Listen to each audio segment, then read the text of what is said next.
శబ్దము, వీటికి రుతి అంటారు. రుతిం అయిన వేదమును బ్రహ్మణే దదాతి, బ్రహ్మకిచ్చిన వాడు గనక రుద్రుడు అని. అలాగే రుతి అనే నాదంకి ప్రణవము ఓంకారముడు అర్థం చెప్పుకున్నాం. దాని ద్వారా పొందబడువాడు పరమేశ్వరుడే శబ్దరూపంతో వస్తాడు, శబ్దము ద్వారా పొందబడతాడు. ఇది చాలా బాగున్నదండి. భగవంతుడు తనలోకి లాక్కోవడానికి తన చేతులు చాచినట్లుగా పరమేశ్వరుడు శబ్దరూపంతో తాను వచ్చి ఆ శబ్దం మనం అనుష్ఠిస్తే శబ్దం ద్వారా మనం అనుగ్రహిస్తున్నాడు. కనుక మంత్రము శబ్దము పరమేశ్వరుని రూపమే. ఎందుకు అలా వచ్చాడు అని, శబ్దానికి అతీతుడు కదా. శబ్దరూపుడు ఎందుకు వచ్చాడు అంటే మనల్ని అనుగ్రహించడం కోసం శబ్దరూపుడే వచ్చాడు. ఆయన వచ్చిన శబ్దరూపమే వేదము ప్రణవము కూడా. అలాగే వేదాదులను ఆధారం చేసుకునే శాస్త్రములన్నీ పరమేశ్వరుని యొక్క స్వరూపాలే. అది ఈశాన సర్వ విద్యానాం అని నమస్కరిస్తున్నాం. విద్యలు వేద్యుడైన భగవంతుని తెలియజేయడానికి వచ్చాయి. విద్య అంటేనే తెలియజేయునిది. ఎవరిని తెలియజేస్తున్నది అంటే ఆయన్ని తెలియజేస్తుంది. విద్య యొక్క ప్రయోజనం పరమాత్మని తెలియజేయడం. అందుకే లౌకిక విషయాన్ని తెలియజేయడం కాదు, పరమాత్మని తెలియజేయడం. ఆ పరమాత్మ పరమేశ్వరుడే తానే విద్యారూపుడే ఆవిర్భవించాడు. అందుకని విద్యేశ్వరుడు కూడా. అటువంటి గురువుగా రుద్రమని నేను పరిశీలించాం. రోగనాశకుడుగా అనేక విధాలుగా పరిశీలించాం. అదేవిధంగా ఋగ్వేదాది మంత్రాల్లో మరొక మాట రుద్రుని గురించి అందంగా చెప్పారండి. ఋషులకు ధృతం అస్య రూపం ఉపలభ్యతే అని ఒక మాట అన్నారు. ఇక్కడ ధృతం అంటే శీఘ్రముగా, అస్య రూపం ఈ పరమేశ్వరుని రూపం లభించింది అంటే ఋషులు ధ్యానం చేస్తుంటే వాళ్ళ ధ్యానానికి భక్తికి సంతోషించి వెంటనే కనబడ్డటం స్వామి. ధృతం అంటే శీఘ్రముగా, వెంటనే.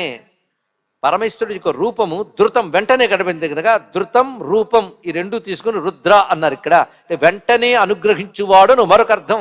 నిన్న చెప్పిన వాడు ఇది కలుపుకోండి. ఇది వేదాధారంగా మనం చెప్పుకుంటున్నాం. రుద్రుడు అంటే మన బోళాశంకరుడు వెంటనే అనుగ్రహిస్తా అంటున్నామే. వెంటనే అనుగ్రహిస్తాడన్న మాట రుద్ర శబ్దానికి ఒక అర్థం అండి. ఇక్కడ అంటే రుద్రుడు వెంటనే అనుగ్రహిస్తాడు. పై కరిగిపోయే లక్షణం ఉంది ఆయనకి. ప్రార్థిస్తే కరిగిపోతాడు, నమస్కరిస్తే కరిగిపోతాడు. లేకపోతే అంత రుద్రుని ప్రసన్నం చేసుకోవడానికి వేదం చెప్పిన సాధన ఏమిటో తెలుసా? నమః, నమస్కారమే చెప్పింది వేదం, మరొకటి ఏమీ లేదు. మరి ఆ నమస్కారంతోనే హోమము అభిషేకము ఇత్యాదులు చేస్తున్నారు క్రియలుగా. కానీ మంత్రం మాత్రం నమః. అది స్వామికి నమస్కారం చాలు. నమస్తే రుద్ర అని మొదలుపెట్టారు. ఇంకా అడుగడుగునా నమస్కారాలే చివరి వరకు. అందుకే దాని పేరే నమ్మకం అని లోక వ్యవహారాలు అంటున్నాం. శాస్త్రం మాత్రం రుద్రమని చెప్తోంది. శతరుద్రియం అంటున్నాం.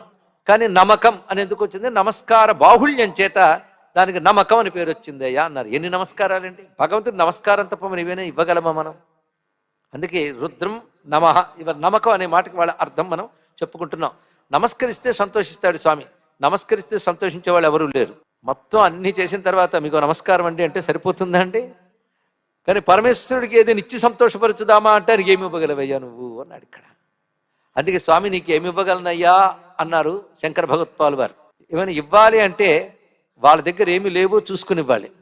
అంటే ముఖ్యమైన వాళ్ళకి ఇచ్చారు కూడా అలా చేస్తారులేండి. ఏదో మొక్కుబడి ఇవ్వడాలు పక్కన పెట్టండి. పరమేశ్వరుడికి ఇవ్వాలి అంటే ఆయన దగ్గర ఏమి లేవో చూడాలి. సాధారణ గొప్ప వస్తువులు బంగారము ఇవన్నీ అది ఇద్దాం అనుకుంటాం. కానీ కరస్థే హేమాద్రవు గిరిశ నికటస్థే ధనపతో గృహస్థే స్వర్భూజామరసురభి చింతామణి గణే. నీ దగ్గర ఉన్నవేంటంటే చేతిలో బంగారు కొండ ఉంది నీకు. మేరు పర్వతాన్ని విల్లుగా పట్టుకున్నావు, నీకు బంగారం ఏమి ఇస్తానయ్యా? కరస్థే హేమాద్రవు. పోనీ ధనం ఏదైనా ఇద్దామంటే నువ్విస్తే ధనాధ్యక్ష పదవిలో ఉత్తర దిక్కును కూర్చున్నాడు కుబేరుడు, అక్కడే ఉన్నాడు నీకు సమీపంలో. అందుకే గిరిశ నికటస్థే ధనపతవు. పోనీ ఏదైనా కోరుకున్నవిద్దామంటే కోరుకున్నవిచ్చే కల్పవృక్ష కామధేను చింతామణి ఇత్యాదులన్నీ కైలాసంలో కోకొల్లలు. గృహస్థే స్వర్భూజామరసురభి చింతామణి గణకి ఇవన్నీ ఉన్నాయి. పైగా ఒక్కొక్కప్పుడు మనం ఏమంటామంటే నీ తల్లో ఆకాశంలో చంద్రుని తీసి నీ తల్లో పెడతాను అంటూ ఉంటాం. అది ఎప్పుడు నీ తల్లోనే ఉంది. శిరస్థే సీతాంశవు. అంతేకాదు శుభాలు ఏమైనా మంచి ఫేవర్ ఏదైనా చేద్దామంటే అన్ని ఫేవర్స్ అన్ని శుభాలు నీ పాదాల దగ్గర ఉన్నాయి కదా.